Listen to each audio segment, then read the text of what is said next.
तीन आदमियों से दूर रहो।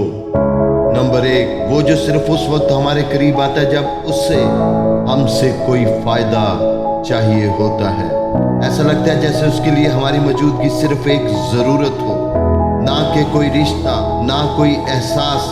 जब काम निकल आए तो वही शख्स गायब हो जाता है, जैसे कभी जानता ही ना हो। नंबर दो, वो जिसे हमारे सारे राज मालूम होते हैं, जिसके सामने हम अपना दिल खोल कर रख देते हैं, लेकिन अफसोस वही शख्स हमारे राजों को कभी कमजोरी बना देता है, और वही एतमाद एक दिन धोखे में बदल जाता है। तीसरा वो शख्स है जिससे दूर रहना है, वो शख्स जिसके दो चेहरे होते हैं, एक हमारे सामने नरमी, खलूस और हमदर्दी का, और दूसरा दुनिया के सामने खुदगर्जी और मुनाफिकत का।